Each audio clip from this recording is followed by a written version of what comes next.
পৃথিবীতে এক অদ্ভুত প্রজাতির প্রাণীর আগমন ঘটেছে। এ সময় মনে করুন কোনো মানুষ একটু শব্দ করলেই মুহূর্তের মধ্যেই তার মৃত্যু হচ্ছে। তখন এই ব্যাপারটি আপনার কাছে কেমন মনে হবে? ঠিক এই ধারণা নিয়ে হলিউডে একটি সিনেমা তৈরি হয়েছে, যেটির নাম এ কোয়াইট প্লেস। 2020 সালে এ কোয়াইট প্লেস সিনেমাটির দ্বিতীয় পার্ট রিলিজ হয়েছে, যেখানে জন ক্রাসিনিস্কি সিনেমাটির পরিচালক ও মুখ্য চরিত্রে অভিনয় করেছেন। এই কোয়াইট প্লেস সিনেমাটি যেখানে শেষ হয়েছিল, দ্বিতীয় পার্ট সেখান থেকেই শুরু হয়েছে। আর আপনারা যদি এই কোয়াইট প্লেস সিনেমাটির প্রথম পার্ট দেখে না থাকেন, তবে ভিডিও ডিসক্রিপশনে ভিডিওর লিঙ্ক দেওয়া আছে, অবশ্যই দেখে নেবেন। তো আর কথা না বাড়িয়ে হন্টিং সিনেপ্লেক্স প্রেজেন্টস আজকের মুভির এক্সপ্লেনেশনে এ কোয়াইট প্লেস 2। চারিদিক থেকে ভয়ানক সব মনস্টাররা এগিয়ে আসছিল, তাই এভিলিন তার ছেলে মেয়েদের নিয়ে গবেষণা রুমে চলে যায়। সে কোলে থাকা নবজাতক বেবিটাকে মার্কাসের কোলে দিয়ে ঘরের এক কোনায় বসিয়ে দেয়। এরপর মা এভিলিন রেগানকে নিয়ে তৈরি হয় মনস্টারগুলোর সাথে লড়াই করার জন্য। রেগান তার বাবার তৈরি করা ফ্রিকোয়েন্সির সাহায্যে মনস্টারগুলোকে দুর্বল করে তোলে, আর এভিলিন বন্দুক দিয়ে তাদেরকে মেরে ফেলে। ভয়ানক সব মনস্টারের চিৎকার ও মা বোনের এমন প্রাণঘাতী লড়াই দেখে মার্কাস আর সহ্য করতে পারে না। তার মনে পড়ে যায় সেই দিনটির কথা, যেদিন এই মনস্টাররা ভিন গ্রহ থেকে প্রথম এই পৃথিবীতে আসে। তার বাবা লি কিছু প্রয়োজনীয় জিনিসপত্র কেনার জন্য দোকানে গিয়েছিল। তখন দোকানের শপকিপার টিভিতে একটা গুরুত্বপূর্ণ খবর দেখছিল। হঠাৎ করে একটি স্থানে বড় একটি ব্লাস্ট হয়। তারা মনে করে হয়তো সেখানে সন্ত্রাসী হামলা হয়েছে, কিন্তু আসল ঘটনা এখনো কেউ জানে না, কারণ সেই দিন মার্কাসের বেসবলের ম্যাচ ছিল। তার খেলা দেখার জন্য তার বাবা লি, এভিলিন, বোন রেগান ও আদরের ছোট ভাই বিউ সেখানে এসেছিল। মার্কাস তার ব্যাটিং নিয়ে কিছুটা টেনশনে ছিল। এরপর যখন মার্কাসের ব্যাটিংয়ের সময় চলে আসে, তখন সে দূর আকাশ থেকে বড় একটা আগুনের গোলা নিচে পড়তে দেখে। মার্কাসের মতো সবারই চোখ চলে যায় সেই আগুনের গোলার দিকে। সবার মধ্যে একটাই কিউরিসিটি কাজ করে, এটা আবার কি? কিন্তু কিছুক্ষণের মধ্যেই তাদের কিউরিসিটি আতঙ্কে রূপ নেয়। তারা ভয়ে পালাতে শুরু করে। এভিলিন দ্রুত মার্কাস ও বিউকে নিয়ে গাড়িতে উঠে বসে। এ সময় লি তার বন্ধু অ্যামিটের সাথে কিছুদিন আগে ঘটে যাওয়া আরও একটি ঘটনা সম্পর্কে কথা বলছিল। ওই ঘটনাটিও আজকের দিনের মতোই ছিল। যাওয়ার পথে লি একজন পুলিশ অফিসারকে জিজ্ঞাসা করে আসলে কি ঘটছে। তখন পুলিশ অফিসার ঘটনা সম্পর্কে কিছু বলার আগেই একটা মনস্টার সেখানে চলে আসে। এটি লোকজনের ওপর অ্যাটাক করে। লি দ্রুত মেয়ে রেগানকে নিয়ে পালানোর চেষ্টা করে। এদিকে এভিলিনের গাড়ির উপর একটা মনস্টার অ্যাটাক করে। সেই গাড়ি থেকে পালাতে গেলে সামনে একটা বাস এসে পথ আটকে যায়। এই সময় এভিলিন জোরে ব্রেকফাস্ট করার ফলে মার্কাসের কপালে আঘাত পায়। অন্যদিকে লি রেগানকে নিয়ে একটা শপে ঢুকে পড়ে, যেখানে তাদের মতো অনেকেই লুকিয়ে সার্ভাইভ করছিল। তখন লি সবাইকে সাবধান করে দেয় কেউ যেন আওয়াজ না করে, কেননা একটা মনস্টার দোকানের সামনে ঘুরে বেড়াচ্ছিল। এ সময় হঠাৎ করে সেখানে থাকা একটা মেয়ের ফোনের রিংটোন বেজে ওঠে। আওয়াজ পেয়ে মনস্টারটি দোকানের ভেতরে ঢুকে পড়ে এবং লোকজনের ওপর অ্যাটাক করে দেয়। লি ও রেগান দোকান থেকে বেরিয়ে দৌড়াতে থাকে। এ সময় একটা মনস্টার তাদের পিছু নিয়ে তাড়া করে। এদিকে এভিলিন, মার্কাস ও বিউকে নিয়ে একটা পুলিশের জিপের পেছনে লুকিয়ে পড়ে। তখন মার্কাস তার বাবা লি ও বোন রেগানকে এইদিকে আসতে দেখে। এ সময় আহত সেই পুলিশ অফিসার লির পিছু করে আসা মনস্টারটাকে গুলি করে, কিন্তু মনস্টারের এতে কিছুই হয় না। সেটি পুলিশ অফিসারের ওপর অ্যাটাক করে। তখন মনস্টারটি মার্কাস ও তার পরিবারের খুব কাছে চলে আসে। এতে মার্কাস অনেক ভয় পেয়ে যায়। এ সময় তার মা এভিলিনের ডাকে সে কল্পনা থেকে বাস্তবে ফিরে আসে। এভিলিন ও রেগান দুজনে একসাথে মিলে মনস্টারদের প্রতিরোধ করেছে। যেহেতু পরিস্থিতি এখন কিছুটা নর্মাল হয়েছে, তাই এভিলিন তার বাচ্চাকে একটা সাউন্ডপ্রুফ বাক্সে রেখে প্রয়োজনীয় কিছু জিনিসপত্র প্যাক করে নেয়। রেগান তার বাবার ইউজ করা কিছু জিনিসের সাথে একটা ম্যাপও নিয়ে নেয়। এরপর তারা সবাই সেখান থেকে চলে যায়। তারা হাঁটতে হাঁটতে পরিত্যক্ত একটা রেল স্টেশনের কাছে চলে আসে। সেখানে এবেলিন একটা ভুল করে ফেলে। তার পায়ের সাথে একটা তার লেগে যেতেই হঠাৎ একটা শব্দ হয়, কারণ সেই তারে কাচের কিছু বোতল ঝুলানো ছিল। তারে টান পড়ার কারণে ওই বোতলগুলোতে শব্দ হয়ে যায়। ভয়ে আতঙ্কে এবেলিন তার ছেলে মেয়েকে নিয়ে দৌড়াতে শুরু করে। ঠিক সেই মুহূর্তে মার্কাসের পা একটা ট্র্যাপে আটকে যায়। প্রচন্ড ব্যথার যন্ত্রণা সে সহ্য করতে পারছিল না, যার ফলে সে প্রায় চিৎকারই করতে চাচ্ছিল। তখন এবেলিন সেখানে এসে মার্কাসের মুখ চেপে ধরে এবং বোঝানোর চেষ্টা করে যে চিৎকার করলে তারা সবাই সেখানে মারা যাবে। এই জন্য মার্কাসকে অবশ্যই এইটুকু পেইন সহ্য করতেই হবে। এদিকে একটা মনস্টার সেখানে তাদের দিকে তেড়ে আসে।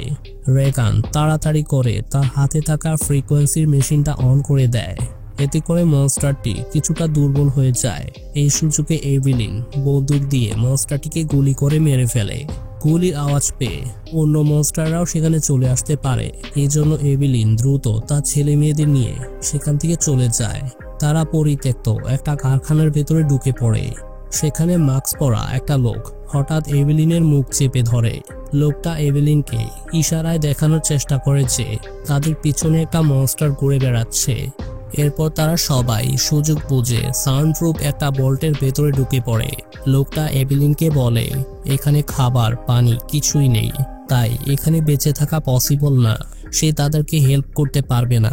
এবেলিন লোকটার গলার আওয়াজ শুনে বুঝতে পারে সে আসলে লির বন্ধু অ্যামিট। সে তাদেরকে এখান থেকে চলে যেতে বলে।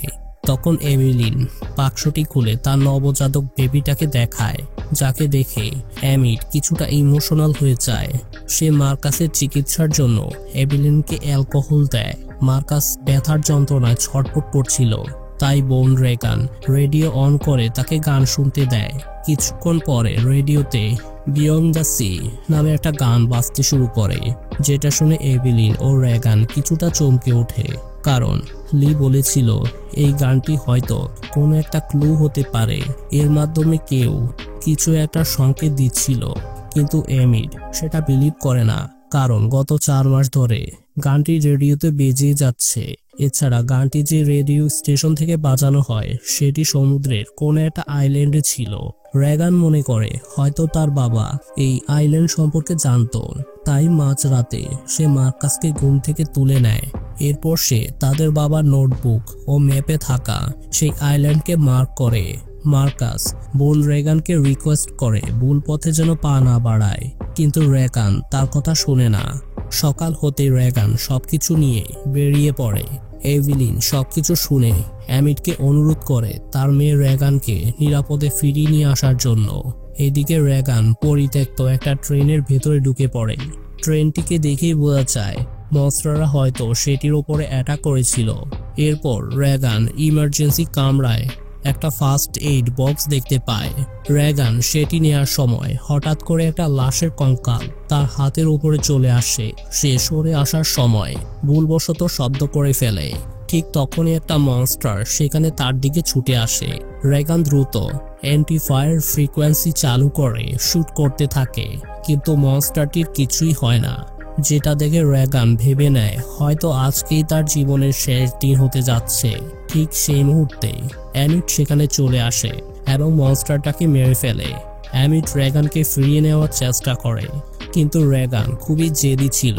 সে যে কোনোভাবে আইল্যান্ডে যেতে চায় যাতে সে কারো হেল্প পেতে পারে। ফাইনালি অ্যামিট ও রেগান দুজনে প্রস্তুত হয় সে আইল্যান্ডে যাওয়ার জন্য। এদিকে বোল্টে অক্সিজেন কমে গিয়েছে, তাই এবেলিন অক্সিজেন সিলিন্ডার ও প্রয়োজনীয় জিনিসপত্র নিয়ে আসার জন্য বেরিয়ে পড়ে। সে মার্কাসকে তার ভাইয়ের খেয়াল রাখতে বলে। যেহেতু অনেকক্ষণ হয়ে গেছে, তাই মার্কাস তার বাইকে বাক্সে রেখে এক কামরা থেকে আরেক কামরায় ঘোরাফেরা করে। এ সময় সে একটা শুকনো লাশ থেকে ঘাবড়ে যায় এবং ভুলবশত শব্দ করে ফেলে। এতে করে ঘরের ছাদ ভেঙে একটা মনস্টার সেখানে চলে আসে। মার্কাস তার বাইকে নিয়ে বোল্টে লুকিয়ে পড়ে। এবেলিনও সেই সময় অক্সিজেন সিলিন্ডার নিয়ে বাড়িতে চলে আসে। সে বুঝতে পারে তার বাচ্চারা এখন বিপদে পড়েছে। এই কারণে সে একটা সিলিন্ডার পথে রেখে মনস্টারের জন্য ফাঁদ তৈরি করে। এরপর এবেলিন ফাঁকা গুলি করে যাতে মনস্টাররা আওয়াজ পেয়ে সেখানে চলে আসে। আর ঠিক সেটাই হয়। মনস্টার সিলিন্ডারের কাছে চলে আসতেই এভিলিন সিলিন্ডারের দিকে শুট করে। এতে সিলিন্ডারটি ব্লাস্ট হয়ে যায়, কিন্তু মনস্টারের কিছুই হয় না।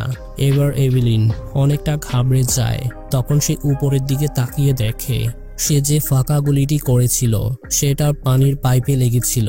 এতে করে পানির পাইপ ফেটে গিয়ে পানি পড়তে শুরু হয়। এর ফলে মনস্টারটি নিজের ফ্রিকোয়েন্সি হারিয়ে ফেলে। এই সুযোগে এভিলিন বাড়ির ভেতরে ঢুকে পড়ে। এদিকে ভল্টের ভেতরে অক্সিজেনের লেভেল অনেক কমে যাওয়ায় মার্কাস অজ্ঞান হয়ে যায়। ঠিক তখন এভিলিন সেখানে এসে নতুন অক্সিজেনের সিলিন্ডার দিয়ে পরিস্থিতি শান্ত করে।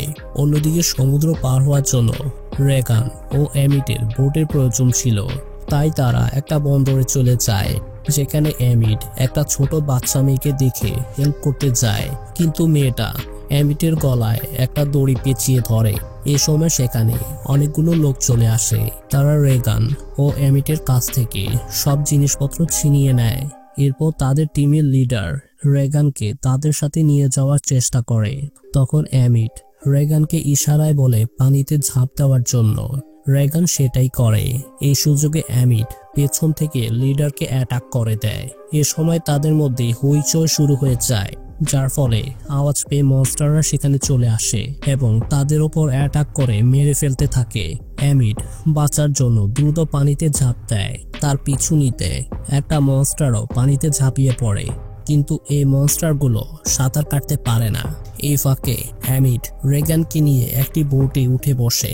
দুদিন চলার পর তারা একটি আইল্যান্ডে পৌঁছায়, যেখানে সকল মানুষ নর্মালি জীবনযাপন করছে।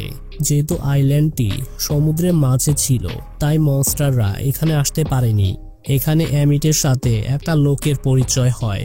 লোকটা এমিটকে জিজ্ঞাসা করে তারা বিয়ং দ্য সি মিউজিকের ক্লু খুঁজে এখানে এসেছিল কিনা। তখন এমিট লোকটাকে রেগানের সম্পর্কে বলে। লোকটা রেগানের বুদ্ধিমত্তার প্রশংসা করে বলে তারাও ঠিক একইভাবে এখানে এসেছে। অথরিটি বলেছিল শহর থেকে লোকজনকে 12টি নৌকায় করে এখানে পৌঁছে দেওয়া হবে। যদিও মনস্টারগুলো সাঁতার কাটা এখনো রপ্ত করতে পারেনি, কিন্তু লোকজনের চিৎকারের শব্দ পেয়ে মনস্টাররা অ্যাটাক করেছিল। এর ফলে আইল্যান্ডে 2টি বোট পৌঁছাতে সক্ষম হয়েছে। এরপর এমিট লোকটাকে একটা অ্যাম্পলিফায়ার দেয়, যাতে তারা সেটি রেডিও স্টেশনে ব্যবহারের মাধ্যমে মনস্টারদের প্রতিরোধ করতে পারে। কিন্তু লোকটা এমিটের কোনো কথা বুঝতে পারে না। পরের দিন সকালে এমিট তার মৃত বাচ্চার ছবি দেখার সময় হঠাৎ একটা শব্দ শুনতে পায়। এরপর সে সামনে যেতেই দেখে একটা মনস্টার বোটের সাথে ভাসতে ভাসতে এখানে চলে এসেছে। সে তাড়াতাড়ি দৌড়ে চলে যায় সবাইকে সাবধান করে দেওয়ার জন্য, কিন্তু মনস্টাররা অলরেডি লোকজনের ওপর অ্যাটাক করে দিয়েছিল। এদিকে আইল্যান্ডের সেই ব্যক্তি তার বাচ্চাদের একটা আলমারির ভেতরে লুকিয়ে রাখে। এরপর সে এমিট ও রেগানের সাথে বেরিয়ে যাওয়ার চেষ্টা করে, কিন্তু মনস্টাররা তাদের গাড়ির ওপর অ্যাটাক করে দেয়। তারা কোনো রকমে রেডিও স্টেশনে পৌঁছে যায়, তবে আইল্যান্ডের লোকটাকে মনস্টাররা ধরে ফেলে।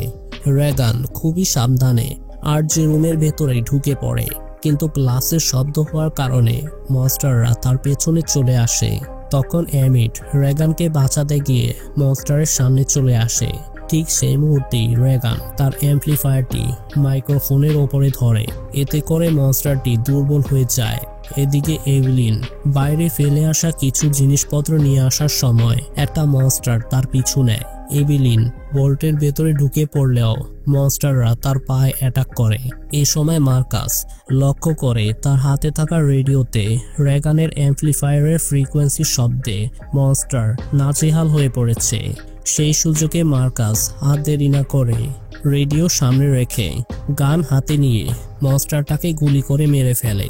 এবার রেগানও তার মনের সব সাহস নিয়ে লোহার একটা হাতল নিয়ে এগিয়ে যায় মনস্টারের দিকে। এরপর সে হাতলটাকে মনস্টারের মাথার ভেতরে ঢুকিয়ে দেয়। এভাবেই নতুন এক জেনারেশনের মাধ্যমে পৃথিবীতে মনস্টারদের পতন শুরু হয়ে যায় এবং মানুষ এই মনস্টারদের প্রতিরোধ করতে সক্ষম হয়। এভাবেই অসাধারণ এই মুভিটি শেষ হয়ে যায়।